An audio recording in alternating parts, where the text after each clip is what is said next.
Students, ఈరోజు మనం చూడబోయేది ఆపరేటింగ్ సిస్టమ్కి సంబంధించి ఇంపార్టెంట్ క్వశ్చన్స్. సో మనం చాలా సబ్జెక్ట్స్ ఇంపార్టెంట్ క్వశ్చన్స్ చూసాం. సో చాలామంది అవి యూటిలైజ్ చేసుకుని ఎగ్జామ్స్ ప్రిపేర్ అయ్యారు.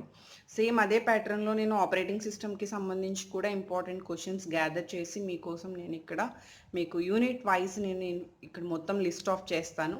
సో ఇది దేన్ని బేస్ చేసుకుని నేను చూడడం జరిగింది అంటే ఆల్ యూనివర్సిటీస్ మనకి లోకల్ స్టేట్స్లో ఉన్న ఆల్ యూనివర్సిటీస్ యొక్క ప్రీవియస్ పేపర్స్లో ఆపరేటింగ్ సిస్టమ్కి సంబంధించి ఏవైతే క్వశ్చన్స్ అడిగారో వాటిని నేను యూనిట్ వైజ్ కేటగిరీస్ చేసి ఇక్కడ లిస్ట్ ఆఫ్ చేస్తాను. సో స్టూడెంట్స్ నుంచి నేను ఫేస్ చేసిన క్వశ్చన్స్ ఏంటంటే కామెంట్స్లో ఈ క్వశ్చన్స్ మా యూనివర్సిటీకి మ్యాచ్ అవుతాయా, ఈ క్వశ్చన్స్ మేము చదవచ్చా, లేదు బీటెక్ వాళ్ళు మేము మార్క్స్ సెట్ అవుతాయా, ఓన్లీ డిగ్రీ వరకే ఈ క్వశ్చన్స్ అని చెప్పి క్వశ్చన్స్ అడుగుతున్నారు. సో అందరికీ నేను చెప్పే ఒకటే ఆన్సర్ ఏంటంటే మీకు ఏ సిలబస్ అయితే ఉందో ఆ సిలబస్ని ఒక్కసారి ఈ క్వశ్చన్స్తో కంపేర్ చేసుకోండి. యూనిట్ వైజ్ మ్యాచ్ అవ్వకపోయినా రిగార్డింగ్ టాపిక్ మీకు ఉంది అంటే కనుక ఆ రిగార్డింగ్ టాపిక్ క్వశ్చన్స్ మీరు ప్రిపేర్ అవ్వండి. యూనిట్ వైజ్ మ్యాచింగ్ అయితే ఆల్ యూనివర్సిటీస్ డిగ్రీ స్టూడెంట్స్కి ఇది మొత్తం మ్యాచ్ అవుతుంది. ఓకే, సో బీటెక్ స్టూడెంట్స్ కూడా మ్యాచ్ అవుతుంది, కానీ వాళ్ళకి యూనిట్ వైజ్ కొంచెం వేరియేషన్స్ అనేవి ఉన్నాయి. జస్ట్ ఒక 10% వేరియేషన్స్ అనేవి ఉన్నాయి. అవి కూడా నేను చెక్ చేశాను.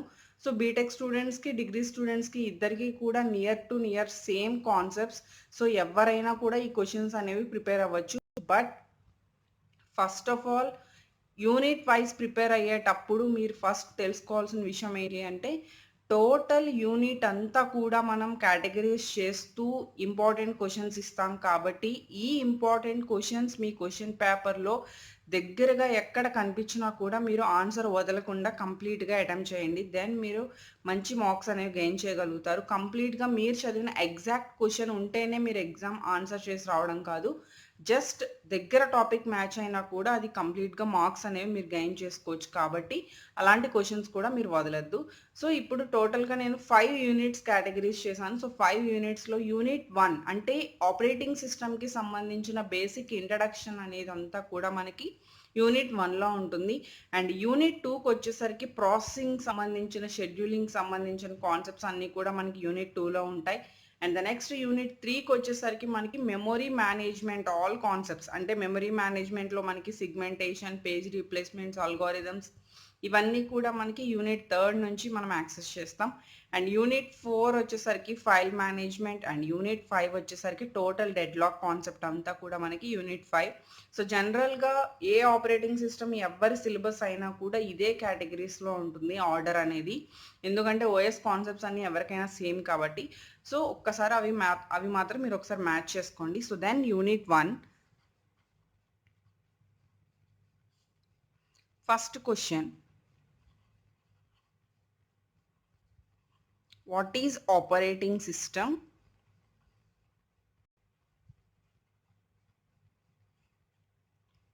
Objectives and functions. సో ఇదే క్వశ్చన్ మనకి డిఫరెంట్గా అడుగుతారు. మనకి ఆన్సర్ అనేది ఏం తెలుసు, క్వశ్చన్ ఏం చదువుతున్నాం అనేది మీరు ఫస్ట్ కాన్సన్ట్రేట్ చేయాలి. వాట్ ఈజ్ ఆపరేటింగ్ సిస్టమ్ అన్నా, డిఫైన్ ఆపరేటింగ్ సిస్టమ్ అన్నా, ఎక్స్ప్లెయిన్ ఆపరేటింగ్ సిస్టమ్ అన్నా ఒకటే. అది మీరు రెండిట్లకి ఏదైనా కూడా ఆన్సర్ ఒకటే. And write its objectives and functions of operating system. So ఒక్కొక్కసారి ఏమవుతుంది అంటే ఏదైనా క్వశ్చన్కి పార్టిషన్ చేసినప్పుడు డైరెక్ట్గా functions of operating system or objectives of operating system అని అడుగుతారు. సో అప్పుడు కూడా మీరు ఇదే ఆన్సర్ రాయాల్సి ఉంటుంది. Next what is operating system and ఇదే ప్యాటర్న్లో మీరు అడిగినప్పుడు ఇది టోటల్ ఇంట్రడక్షన్ మ్యాటర్ కాబట్టి మీరు థియరీలో మంచి ఇంపార్టెంట్ పాయింట్స్ని అండర్లైన్ చేసుకుంటూ వెళ్ళాలి. ఎప్పుడు కూడా కంప్లీట్ థియరీ క్వశ్చన్స్లో మీరు 100% మార్క్స్ గెయిన్ చేయాలి అంటే మీరు ఇంపార్టెంట్ పాయింట్స్ అనేవి హైలైట్ చేయాలి. వాళ్ళకి హైలైట్ చేసినప్పుడు మీరు ఫాస్ట్గా మార్క్స్ అనేవి గెయిన్ చేయగలుగుతారు. వాళ్ళు కంప్లీట్గా ఆన్సర్ అంతా చదివి మీకు మార్క్స్ వేయడం కన్నా మీరు హైలైట్ చేస్తే అది ఇంకా బెస్ట్ పెర్ఫార్మెన్స్ అవుతుంది. So the second question, explain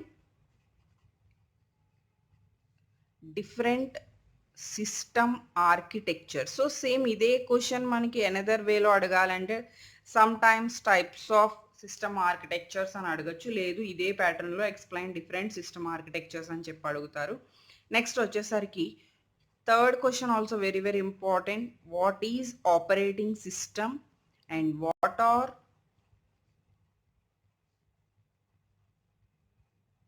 various structures of OS.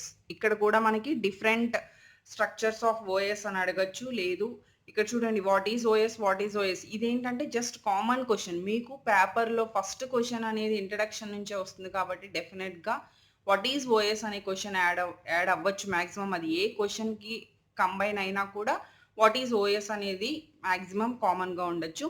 Next different operations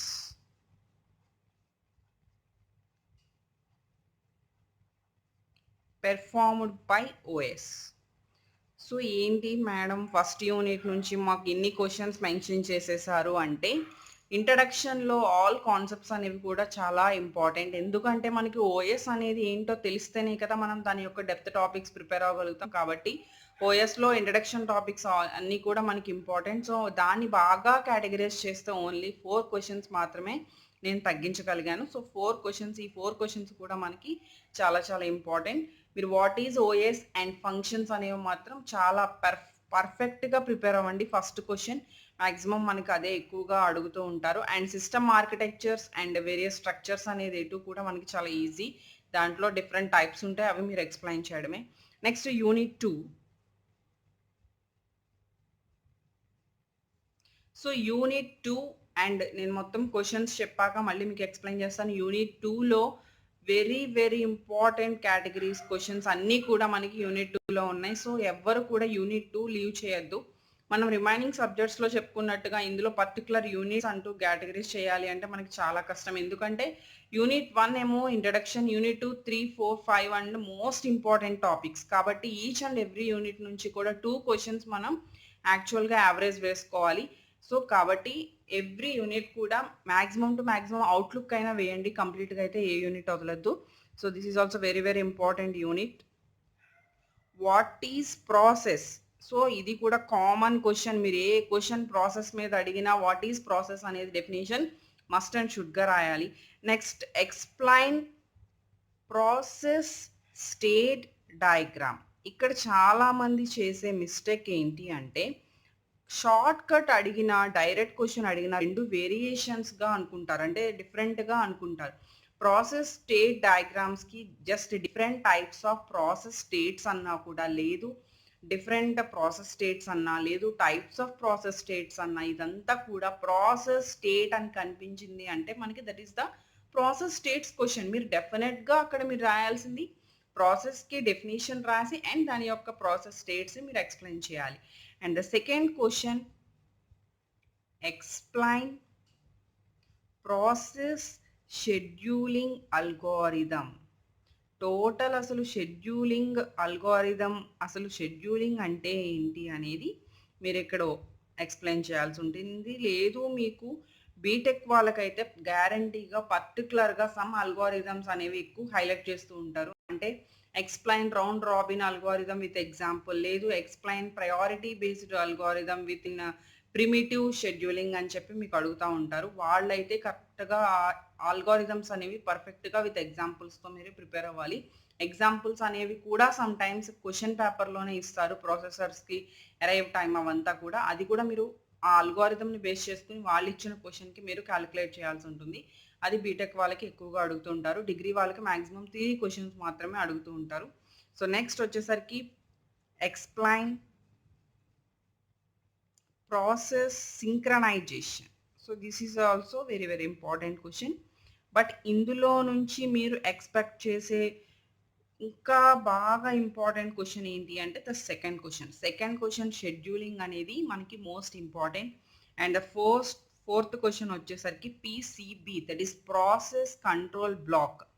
ఇది కూడా ప్రాసెస్ కంట్రోల్ బ్లాక్ అన్నా లేదు, వాళ్ళు డైరెక్ట్గా పీసీబీ అన్నా కూడా మీరు కాన్సన్ట్రేట్ చేయాలి, అది కూడా మిస్ అవ్వద్దు. నెక్స్ట్ వాట్ ఈస్ ప్రాసెస్ అని ఎలా అయితే ఇక్కడ యాడ్ చేసి అడిగాడో సేమ్ అలానే వాట్ ఈస్ కాంటాక్స్ట్ స్విచ్చింగ్, లేదు what is starvation. Some times ఇలాంటి 2 మార్క్స్ క్వశ్చన్ లాంటివి కూడా మనకి ఎస్ఐఎస్కి ఇలా పార్ట్స్ కింద మిక్స్ చేస్తూ అడుగుతూ ఉంటాడు. సో అవి కూడా మీరు కొంచెం క్లాస్ వింటున్నప్పుడు ఆ డెఫినేషన్స్ మీద కాన్సన్ట్రేట్ చేస్తే సరిపోతుంది. సో ఇవి unit 1 and unit 2 4 questions and 4 questions total 8 questions. Okay, unit 2 మాత్రం మీకు కమింగ్ సూన్ కాంపిటేటివ్ ఎగ్జామ్స్లో కూడా మీకు చాలా బాగా యూజ్ అవుతుంది. And the next unit 3.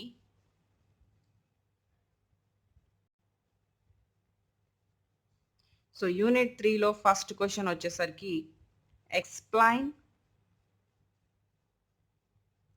ఇది కంప్లీట్గా మెమొరీ మేనేజ్మెంట్కి సంబంధించింది కాబట్టి ఫస్ట్ మెమొరీ మేనేజ్మెంట్కి సంబంధించి బేసిక్స్ అంటే దాని యొక్క ఫంక్షన్స్ మనం ఎక్స్ప్లెయిన్ చేస్తాము. That is the first question.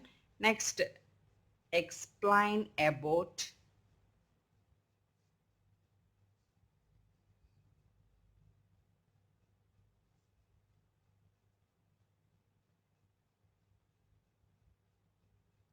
Steering pace table. So ఇది second question. And this is very very important question number 3. ఇక్కడ కూడా అల్గోరిథమ్స్ అనేవి ఎక్కువగా బీటెక్ వాళ్ళకి చాలా చాలా ఇంపార్టెంట్. ఈ యూనిట్ 3 నుంచి మాత్రం డిగ్రీ వాళ్ళకు కూడా ఈ అల్గోరిథమ్స్ ఎక్కువగా అడుగుతున్నాడు. Page replacement algorithm. సో ఈ పేజ్ రీప్లేస్మెంట్ అల్గోరిథం అనేది ఎవరైనా కూడా ప్రిపేర్ అవ్వాలి. ఈ యూనిట్ నుంచి క్వశ్చన్స్ అనేవి ఎవరికైనా ఒకటే. అండ్ ఫోర్త్ క్వశ్చన్ వచ్చేసరికి ఇది కూడా చాలా చాలా important, demand paging. So 3 and 4 చాలా పర్ఫెక్ట్గా ప్రిపేర్ అవ్వాల్సిన question, third and fourth questions. Next fifth question కూడా అంతే. ఈ యూనిట్ మాత్రం మోస్ట్ ఇంపార్టెంట్, ఎక్కువ ప్రయారిటీ ఈ యూనిట్కే ఉంటుంది. అండ్ 2 క్వశ్చన్స్ ఆర్ 3 క్వశ్చన్స్ వచ్చినా కూడా మనం చెప్పలేము. మ్యాక్సిమం 100% అయితే 2 క్వశ్చన్స్ కంపల్సరీ వస్తాయి. So next write about segmentation with paging. So this is third unit. Third unit ఎప్పుడు కూడా మనకి 5 యూనిట్స్లో థర్డ్ యూనిట్ ఎక్కువగా ప్రయారిటీ ఇస్తాం ఏ సబ్జెక్ట్ అయినా కూడా. అంటే ఆ యూనిట్ నుంచి మనకి మోర్ క్వశ్చన్స్ అడిగే ఛాన్స్ ఉంటుంది కాబట్టి ఇక్కడ కూడా same situation. Third unit is very very important. And unit 4కి వచ్చేసరికి మీకు ఓన్లీ 4 క్వశ్చన్స్ మాత్రమే ఉన్నాయి. సో రైట్ అబౌట్ ఇక్కడ కంప్లీట్గా ఫైల్స్ గురించి అండ్ ఫైల్ మేనేజ్మెంట్ గురించి.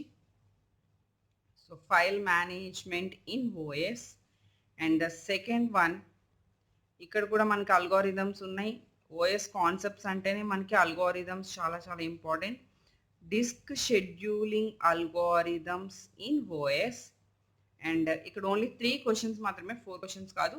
యూనిట్ 4లో ఓన్లీ 3 క్వశ్చన్స్. ఇక్కడ థర్డ్ క్వశ్చన్ వచ్చేసరికి describe different file access methods. అవి మీరు ఏవైనా కూడా మనకి డిఫరెంట్ టైప్స్ ఉన్నాయి కదా, డిఫరెంట్ టైప్స్లో మీరు ఎక్స్ప్లెయిన్ చేయాల్సి ఉంటుంది. So different file access methods. So next ఇంకొక ఇంపార్టెంట్ థింగ్ ఏంటంటే మీరు ఇక్కడ మెయిన్ ఓఎస్లో ద మెయిన్ టాపిక్స్ వచ్చేసరికి ప్రాసెస్ షెడ్యూలింగ్ అంటే process management, memory management, file management and the final unit 5 వచ్చేసరికి డెడ్లాక్. ఎవరైతే ఇంకా టైం లేదు, మేము ప్రిపరేషన్కి ఎక్కువ టైం లేదు అనుకున్న వాళ్ళు అట్లీస్ట్ అంటే నేను లాస్ట్ 1 or 2 days బిఫోర్గా కూడా చాలామంది స్టూడెంట్స్ హెల్త్ ఇష్యూస్ వల్ల లేదు ఎగ్జామ్కి లాస్ట్ మినిట్లో అటెండ్ అవుతూ ఉంటారు. అట్లీస్ట్ వాళ్ళు మాత్రం లాస్ట్ మినిట్ కూడా వదులుకోవద్దు. మెమొరీ మేనేజ్మెంట్కి, ఫైల్ మేనేజ్మెంట్కి, ప్రాసెస్ మేనేజ్మెంట్కి, డెడ్లాక్ గురించి బేసిక్స్ ప్రిపేర్ అయ్యి వెళ్ళి ఆ వర్డ్స్ కనిపించిన చోట మీరు అవి అటెంప్ట్ చేసినా కూడా మ్యాక్సిమం మీకు పాస్ అయ్యే ఛాన్స్ ఉంటుంది. బట్ డోంట్ అక్కడ ఎంటీ పేపర్ మాత్రం వదిలి వస్తే ఎవరు ఏం చేయలేము కాబట్టి అవైనా అట్లీస్ట్ ప్రిపేర్ అవ్వండి. అది కూడా నేను జస్ట్ ఎవరైతే మంచి క్రిటికల్ సిచ్యువేషన్లో ఉన్నారో వాళ్ళ గురించి మాత్రమే నేను చెప్తున్నాను. రిమైనింగ్ వాళ్ళు మాత్రం కష్టపడి చదవండి.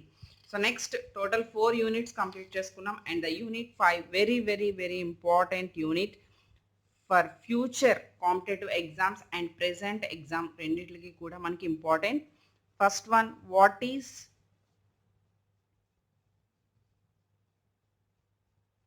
Deadlock?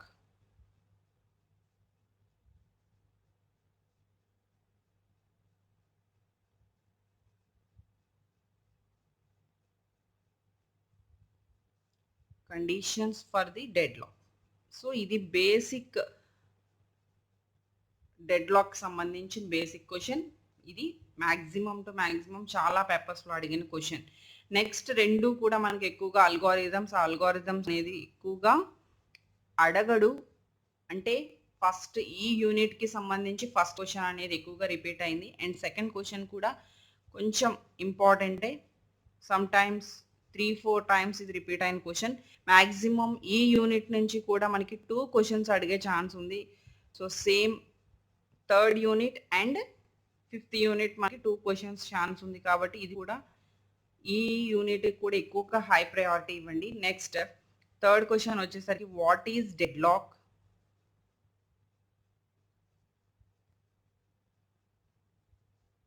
What are various methods?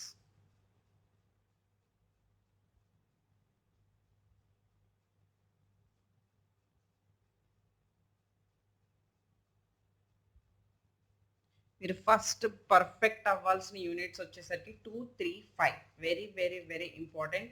2, 3, 5 units మాత్రం చాలా పర్ఫెక్ట్గా చదవండి. అండ్ 1 అండ్ 4కి వచ్చేసరికి మీరు ఆప్షన్స్ చాయిస్ తీసుకున్నా కూడా మనకి 2, 3, 5 యూనిట్స్ నుంచి మీరు మ్యాక్సిమం క్వశ్చన్స్ అనేవి అటెంప్ట్ చేయగలుగుతారు. ఓకే, సో ఈ క్వశ్చన్స్ కనుక మీరు ఎగ్జామ్ రాసినప్పుడు మీకు యూజ్ అయినా మీకు బెనిఫిట్గా అనిపించిన దయచేసి కామెంట్ చేయండి. ఎందుకంటే నాకు కూడా నేను కేటగిరీస్ చేసిన క్వశ్చన్స్ ఎంతమందికి యూజ్ అయినాయి అనేది నాకు తెలుస్తుంది. లేదు అట్లీస్ట్ ఇన్స్టాగ్రామ్లో కానీ ఫేస్బుక్లో కానీ అయినా మెసేజ్ చేయండి. సో ఏంటంటే ప్రీవియస్ క్వశ్చన్స్ నుంచి మనకి ఎంతవరకు యూజ్ అవుతుంది అనేది నెక్స్ట్ ఈ వీడియో చూసి ప్రిపేర్ అయ్యే స్టూడెంట్స్కి కూడా అది హెల్ప్గా ఉంటుంది. దయచేసి లైక్ చేయడం అండ్ కామెంట్ చేయడం మాత్రం మర్చిపోతుంది.